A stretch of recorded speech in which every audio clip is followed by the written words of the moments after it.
Continuamos, ¿verdad?, con la capacitación de líderes. La última vez, sí, ¿verdad? No me olvido. Y si me olvido, me disculpan, ¿verdad? Pero ya no podemos pedirle más a mi cerebrito, ¿verdad? Pero creo que nos quedamos en una de las características de un líder espiritual y era que el líder se sometía. Eso fue lo que hablamos, ¿verdad? Que un líder se somete. Pues dentro de esa característica de que el líder se somete, abrimos paréntesis, gracias, un paréntesis para poder explicar en estos viernes a qué el líder espiritual debe someterse, ¿verdad? Porque someternos a qué, bueno. Y hoy vamos a traer un tema que yo sé que aquí en Cristo Reina ese problema no está, pero es un problema un poco controversial, ¿verdad? Pero vamos a buscar en el libro de Lucas, capítulo 22, los versos 25 al 26, que es el... Sí, seguimos bajo el líder cristiano, el líder espiritual, y abrimos paréntesis, pero seguimos con el mismo verso porque tenemos que entender quién es el mayor. Y el mayor no necesariamente es el que está en autoridad. El mayor es el que sirve. Amén. Así que Lucas capítulo 22, verso 25 al 26. Me confirman con un amén. Y dice así la palabra de Dios en el nombre del Padre, del Hijo y de su Santo Espíritu. Y Jesús les dijo, los reyes de los gentiles se enseñorean de ellos, y los que tienen autoridad sobre ellos son llamados bienhechores. Pero no es así con ustedes. Antes, el mayor entre ustedes hágase como el menor, y el que dirige como el que sirve. Señor, te damos gracias, Padre, por esta oportunidad. Gracias, Señor, porque tú eres grande y maravilloso, Señor, y porque sé que en ti, Señor, puedo dejar todas mis limitaciones, Señor, confiando en que tú, Señor, la usarás, Padre, para tu gloria y honra. No te pido que me quites, pero sí que me uses. En el nombre poderoso de tu Hijo amado Jesús. Amén. Y le pido al Señor que nos dé tiempo, porque hoy vamos a hablar bajo el tema. Hasta me da susto, Irán.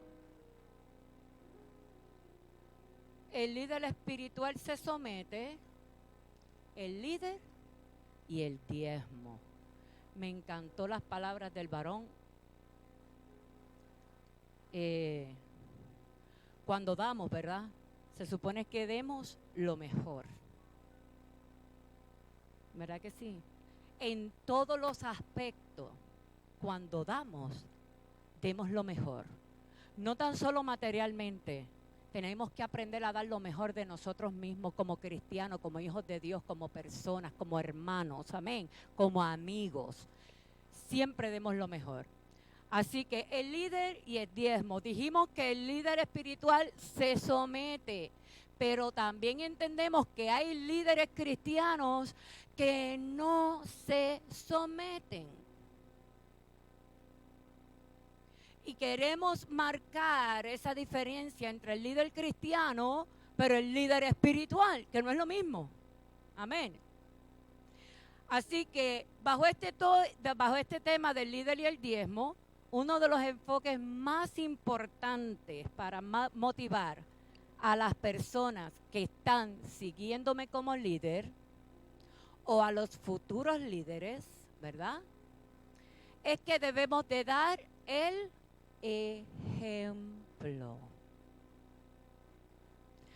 Como líderes, usted y yo, y como futuros líderes, porque yo sé que aquí hay personas que se están preparando para ese momento cuando llegue, nuestro primer paso y lo más importante que tenemos que entender es que yo, Magda, es el ejemplo, que usted es el ejemplo. ¿Ejemplo de quién? De todos los que nos están mirando, de los que nos están siguiendo y de los de afuera que están expectando de mí algo. Somos el ejemplo. Amén. Y hoy estaremos hablando bajo este tema de el líder espiritual se somete, el líder y el diezmo. Así que el diezmo sabemos que un mandato, además de una obligación, porque a veces lo vemos como mandato y como obligación y nos causa dolor, ¿verdad? Llevarlo a cabo. Porque no hemos visto el diezmo como bendición, sino como obligación, sino como un mandato. Y mientras no veamos el diezmo como una bendición, no vamos a ser diezmadores gozosos. Ahora bien, nosotros los líderes manifestamos a los que nos siguen que somos agentes agradecidos de Dios, que actuamos en fe, que confiamos en las promesas de Dios y que mostramos una fidelidad a aquel que nos llamó sometiéndonos a su palabra. Si el que me sigue no ve estas cualidades en mí, está caminando solo. Porque yo tengo que ser ejemplo y los que me siguen tienen que ver todo esto en mí. En que yo soy una persona agradecida a Dios, en que yo actúo con fe. Eso Nereida no tiene duda. Yo salgo de shopping sin dinero, ¿verdad, Nereida? No tengo un Lamborghini, pero ya, tranquilo.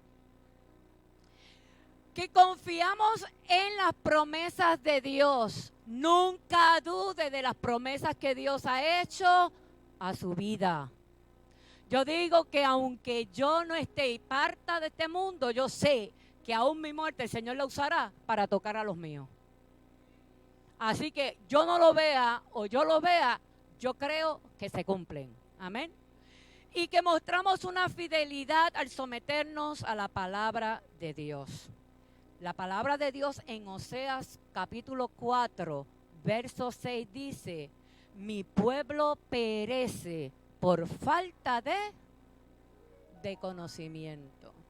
De conocimiento de Dios, de conocimiento de la palabra. Obviamente no puedo conocer a Dios si no escudriño su palabra, ¿verdad?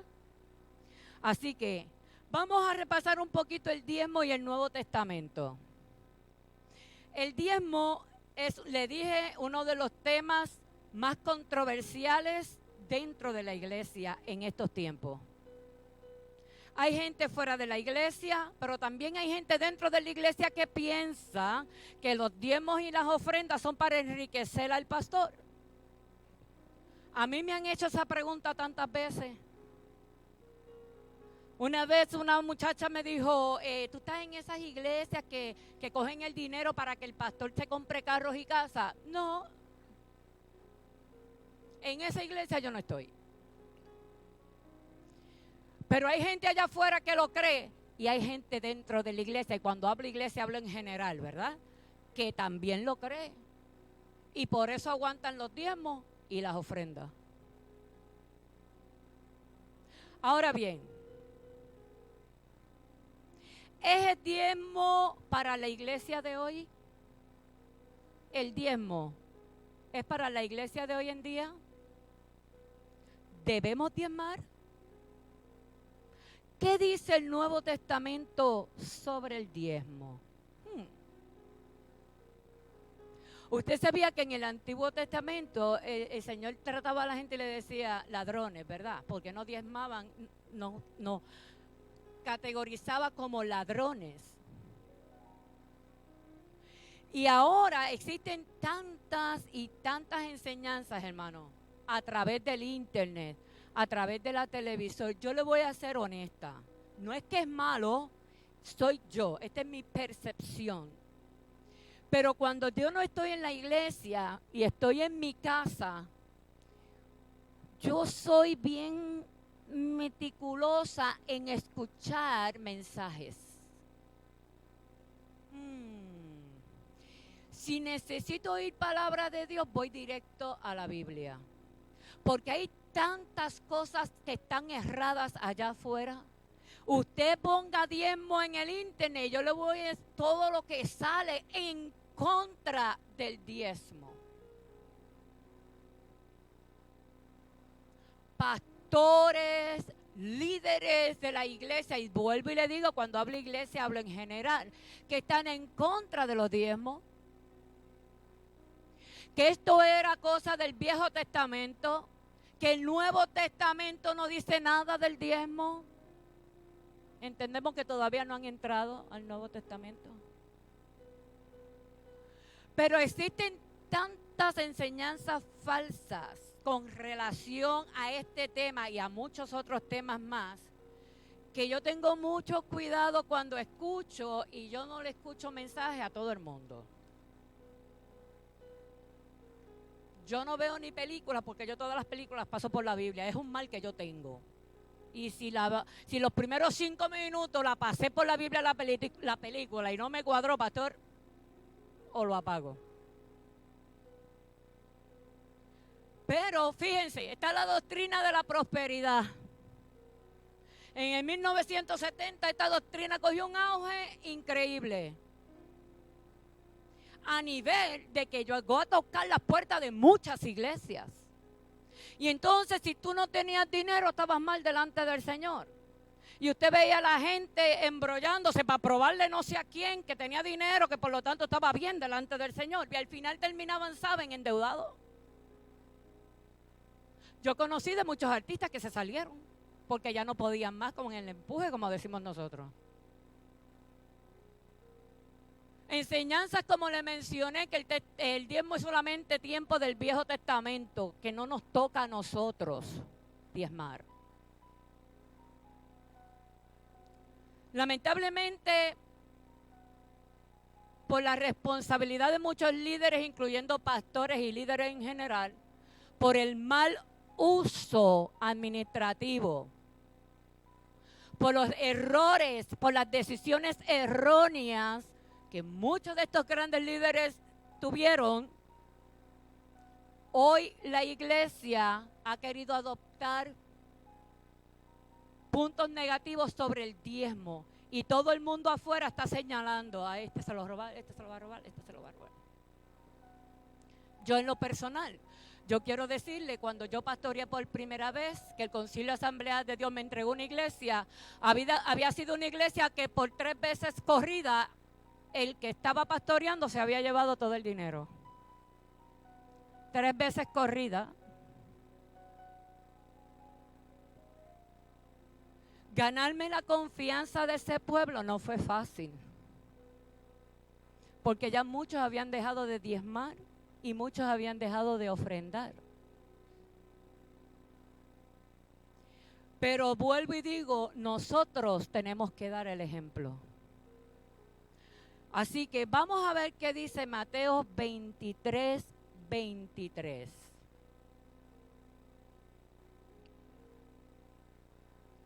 Búsquese Mateo 23, 23. Vamos a leerlos todos juntos. Quizás yo tenga una versión diferente, no sé. Me dicen con un amén. Dice Mateo 23, 23. Ay de vosotros, escribas y fariseos, hipócritas, ¿por qué diezmáis la menta, el eneldo y el comino, y dejáis lo más importante de la ley, que es la justicia, la misericordia y la fe? Pero me impresionó la última parte.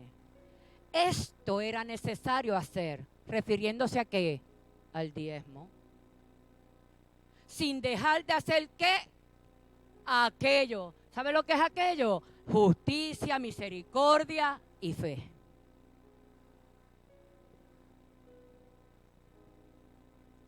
¿Quién dijo eso? Jesús. Y estamos en Mateo, ¿sabe? Estamos en el Nuevo Testamento.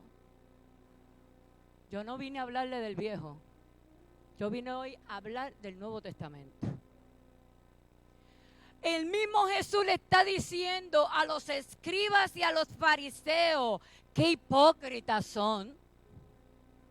Viene diezmando la mente, el eneldo, el comino, pero no eres ni misericordioso, ni en ti está la justicia y mucho menos la fe. Diezmar es necesario, fue lo que le dijo el Señor. Pero también es necesario ser misericordioso, ser de justicia y estar llenos de fe. En ningún momento el Señor dijo que diezmar no era parte de. Al contrario, dijo que era necesario. Y usted sabe lo que significa necesario.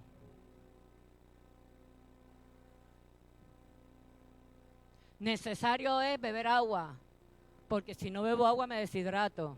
Necesario es alimentarme, porque si no me alimento me debilito. Necesario es dormir, porque si Magda no duerme, al otro día no sé, no pienso, mi cerebro está en cero, nulo, no puedo, me canso. Eso es necesidad. Y el Señor le está diciendo a estos hombres, diezmar es necesario. ¿O no es lo que dice ahí? Porque utiliza la palabra necesario refiriéndose a los diezmos. Diezmar es necesario. Y vamos ahorita a explicar por qué es tan necesario en la iglesia diezmar. Pero, si yo diezmo y no muevo en mí la misericordia y no opero en la justicia, y mucho menos en mí se ve la fe que puedo tener, estoy a medias. No estoy siendo un ejemplo completo. De la misma manera, yo puedo ser muy misericordiosa. Yo puedo tener mucha fe. Yo puedo, hermanos, mire, ser la persona más justa del mundo. Pero si no diezmo, no estoy dando el ejemplo completo. Jesús está diciendo todo tiene que ir junto porque todo es ¿qué? Necesario. Es necesario. Fíjense lo que dice el verso 24, ahí mismito. El verso 24 dice, guías ciegos. ¿Qué es un guía? ¿Usted nunca se ha ido de excursión? Un guía es la persona que pone enfrente a un grupo. ¿Para qué? Para que los dirija al lugar que usted va a ir cuando se va de excursión y que llegue de manera segura y de manera clara, ¿verdad que sí? ¿Saben quiénes son los guías? Los líderes del grupo. Y el Señor le está diciendo en este verso 24, guías ciegos. Ciertamente en el Antiguo Testamento nos llama ladrones, pero en la gracia nos llama ¿qué? Ciegos. ¿Por qué líderes ciegos? Porque no tenemos la capacidad de ver la necesidad dentro de la iglesia. ¿Cuál necesidad tiene la iglesia? Las menciona en el verso 23. La necesidad de ser justos, la necesidad de ser misericordiosos, la necesidad de andar en fe y la necesidad de diezmar, porque cuando diezmamos, cubrimos la necesidad de ¿qué? De la iglesia. ¿Acaso usted vive en su casa y no paga renta? No paga luz, agua. Y si no la paga, ¿qué pasa? Y si no paga la renta, ¿qué pasa? Pues para usted es una necesidad pagar la renta, ¿verdad? Para usted es una necesidad pagar la luz. Para usted es una necesidad pagar el agua. La iglesia tiene sus propias necesidades también. Y nosotros somos los que vivimos aquí. Así que llamó Jesús a los líderes que estaban haciendo la mitad de una cosa, pero la otra no. Y la otra estaban haciendo la otra mitad, pero la otra mitad no la estaban cumpliendo. Y le dijo, oye, ustedes son unos líderes bien ciegos, que no tienen la capacidad de ver la importancia dentro de la iglesia en su necesidad. Por eso es importante decirle al líder que tiene que someterse primeramente a Dios y a su palabra. Pero diezmar también es parte del sometimiento aquí en la tierra. No tan solo delante de Dios y de la palabra, sino también de los líderes de aquí en la tierra. Para que usted pueda ser un diezmador gozoso, y yo digo, esto en Cristo Reina no pasa, pero tampoco es casualidad que estamos hablando de este tema, era el que nos tocaba hoy, ¿verdad? Pero para usted poder ser un diezmador gozoso, usted tiene que entender los principios del diezmo. Usted tiene que aprender a dejar de ver el diezmo como una obligación. Usted tiene que aprender a dejar de ver el diezmo como una ordenanza, como una ley estricta. No, hermano, porque si usted lo ve así, las leyes son tan fáciles de romper. ¿Cuántas veces al día nos rompemos leyes? Cada vez que nos comemos un pare, cada vez que la luz se torna amarilla y pensamos que dice échale más rápido y no le esperamos cuando realmente la amarilla es precaución, reduce, que va a cambiar. Porque por ahí dicen realmente que las leyes se hicieron ¿para qué? Para romperse, más que para cumplirse.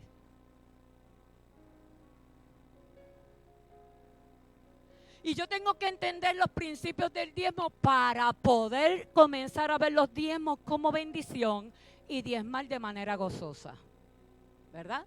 Y para esto yo quiero que vayamos a Números capítulo 18.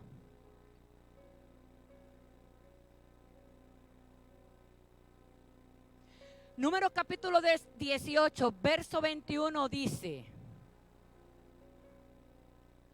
y he aquí que yo le he dado a los hijos de Leví todos los diezmos en Israel por heredad, por su ministerio del tabernáculo de reunión.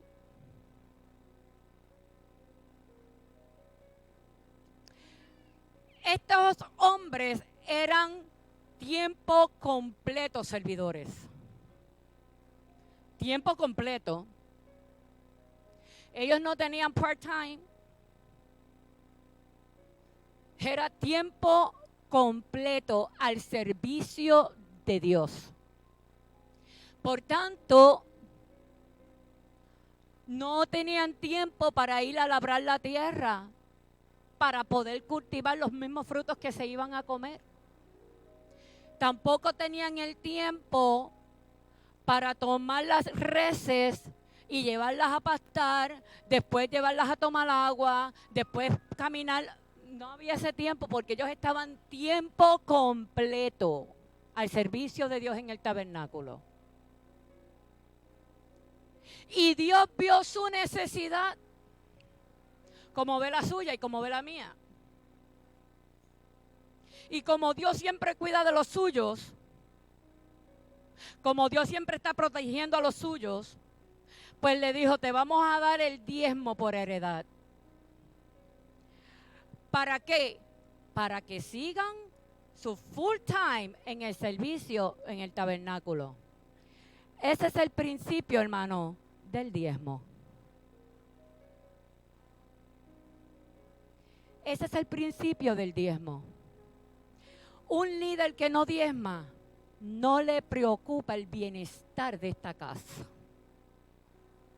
Un líder que no diezma está ciego porque no puede ver la necesidad de la casa donde él sirve. Un líder que no diezma está ciego. Y un ciego no puede dirigir a nadie.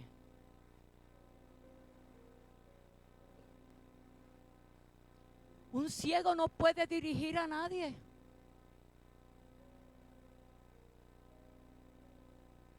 Y el Señor le está diciendo eso allí en el libro de Mateo. ¿Eres líder? Dios no quiere líderes ciegos. Definitivamente no. Él necesita tener personas estratégicas en lugares estratégicos que tengan la capacidad de ver, que tengan la capacidad de atender, que tengan la capacidad de servir donde está la necesidad. Pero se lo dejamos todo al pastor, ¿verdad? Todo se lo dejamos a él. Seguimos. Vamos a Hechos capítulo 20 y nos vamos a quedar ahí hasta que nos dé el tiempo de entregar. En Hechos capítulo 20.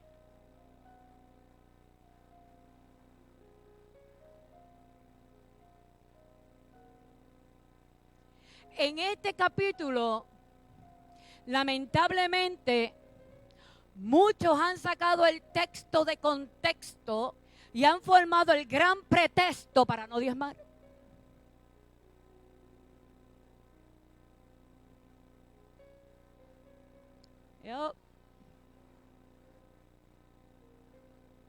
Fíjense lo que dice, y vamos primero a los versos 33 al 34. En Hechos capítulo 20. Dice: ni plata, ni oro, ni vestido de nadie he codiciado. Eso lo dijo Pablo. Antes vosotros sabéis que para lo que me ha sido necesario a mí y a los que están conmigo, estas manos me han servido. En todo el 35, os he enseñado que trabajando así se debe ayudar a los necesitados y recordar las palabras del Señor Jesús que dijo: más bienaventurado es dar que recibir. Óigame, han tomado esos versos y le han dado, yo me quedo maravillada, porque han tomado esos versos y le han dado un sentir que va totalmente lejos de lo que la Escritura dice. Y vamos con esto a desmenuzar ese capítulo 20. Y vamos a comenzar con el verso 17. El verso 17 dice: enviando pues desde Mileto a Efeso, hizo llamar a los ancianos de la iglesia. ¿Quién llamó? ¿Quiénes son los ancianos? Los líderes. Pablo envió a llamar a los líderes de la iglesia. Primer punto, ¿a quién llamó? A los líderes, no se olvide, llamó a los líderes de la iglesia. El verso 20 y 21 dice: y como nada que fuese útil he reunido de anunciaros y enseñaros públicamente y por las casas, testificando a judíos y a gentiles acerca del arrepentimiento para con Dios y de la fe en nuestro Señor Jesucristo.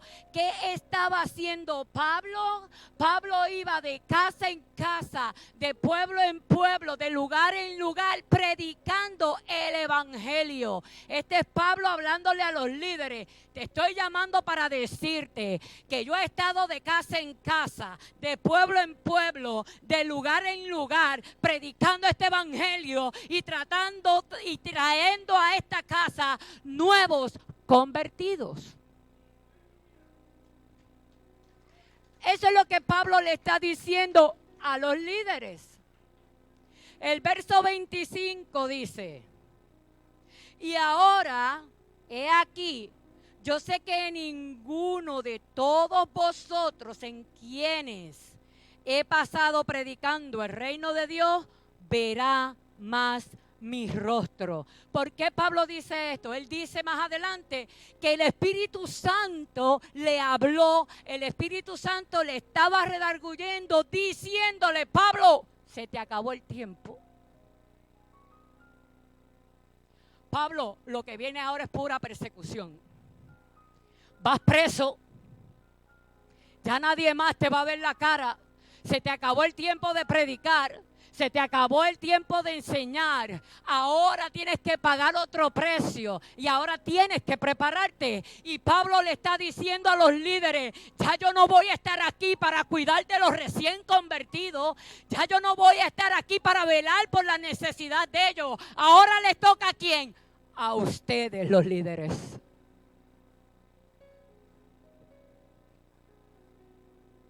El verso 26-28 dice: por tanto,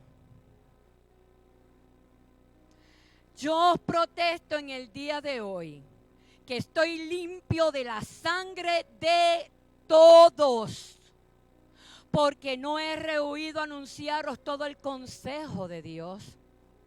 Por tanto, mirad por vosotros y por todo el rebaño en que el Espíritu Santo os ha puesto por obispos para apacentar la iglesia del Señor, la cual Él ganó por su propia sangre.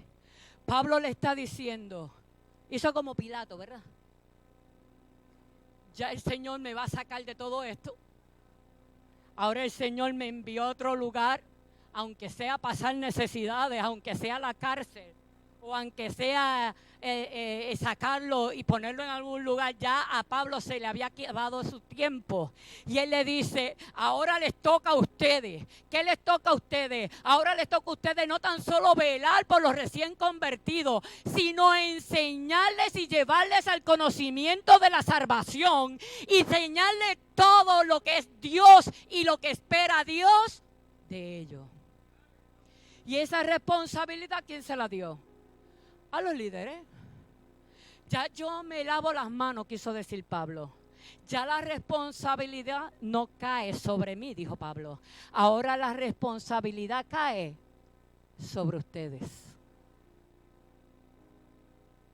Y usted dirá, ¿y qué tiene que ver todo esto con el diezmo? Vamos a los versos 29 y 31. Porque yo sé que después de mi partida entrarán en medio de vosotros lobos rapaces, que no perdonarán al rebaño. Y de vosotros mismos se levantarán hombres que hablen cosas perversas para arrastrar tras sí a los discípulos. Por tanto, velad, acordándoos que por 3 años de noche y de día no he cesado de amonestar con lágrimas a cada uno.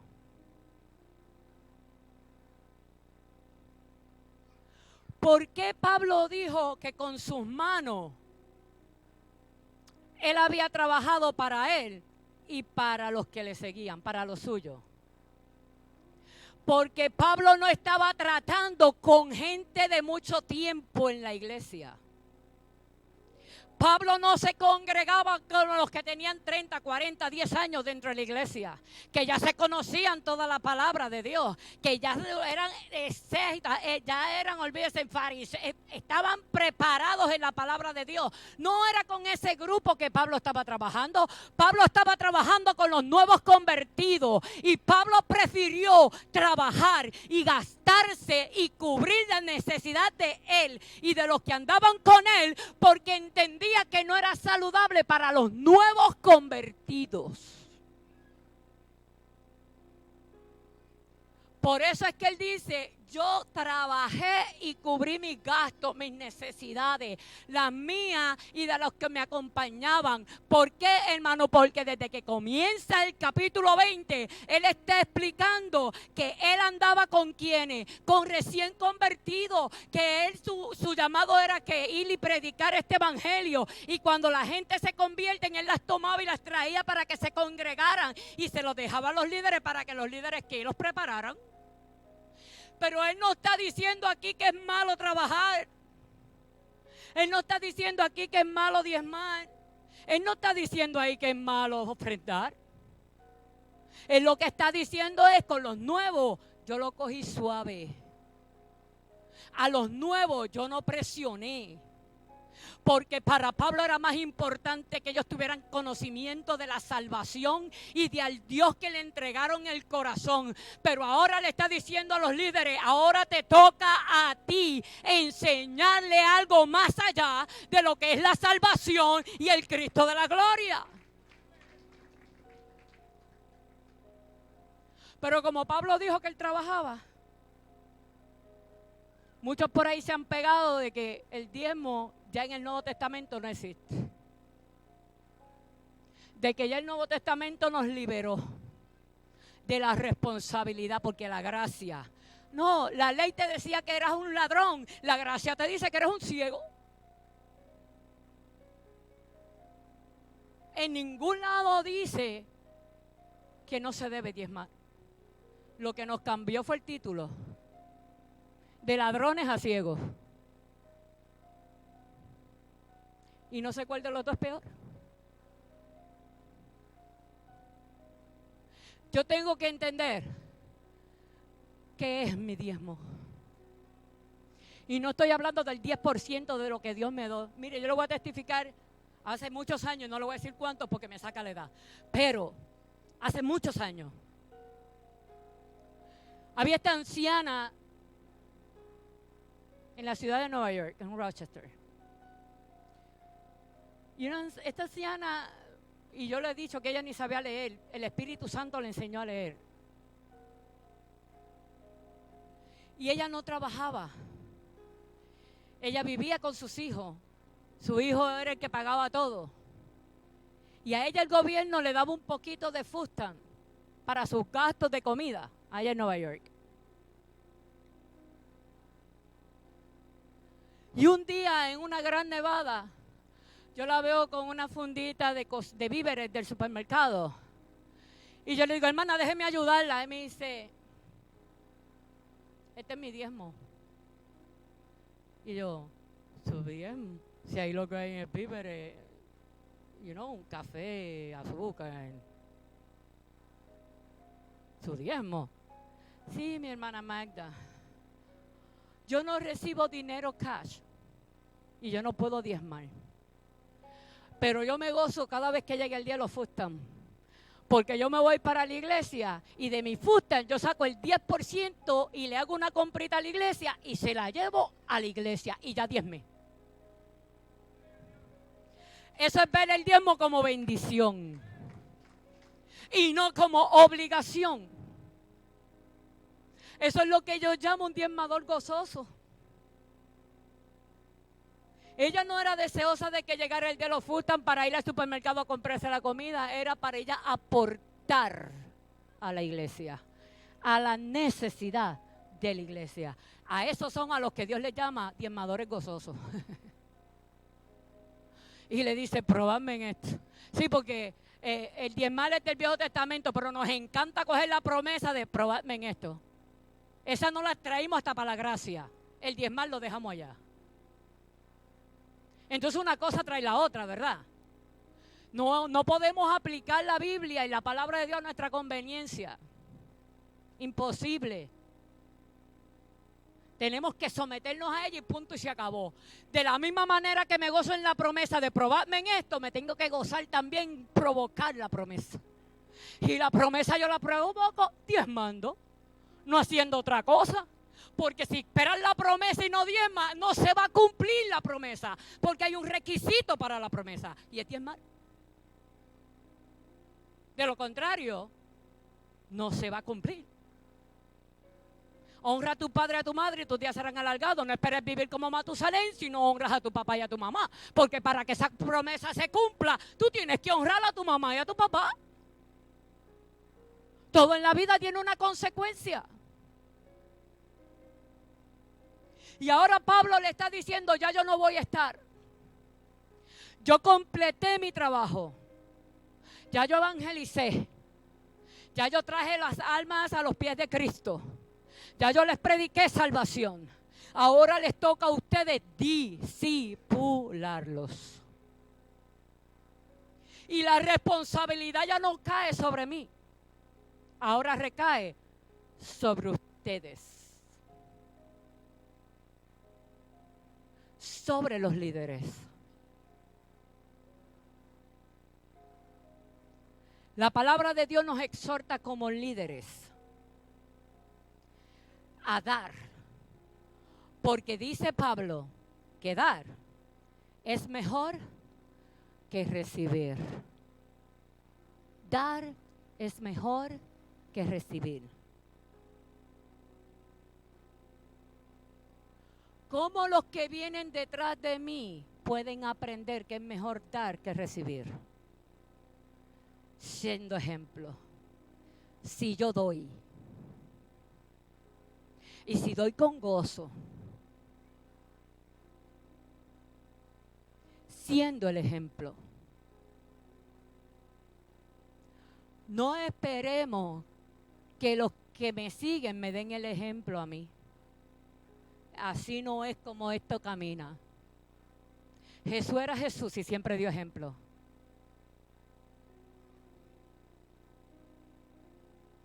Mi pregunta es, ¿estás siendo tú de ejemplo?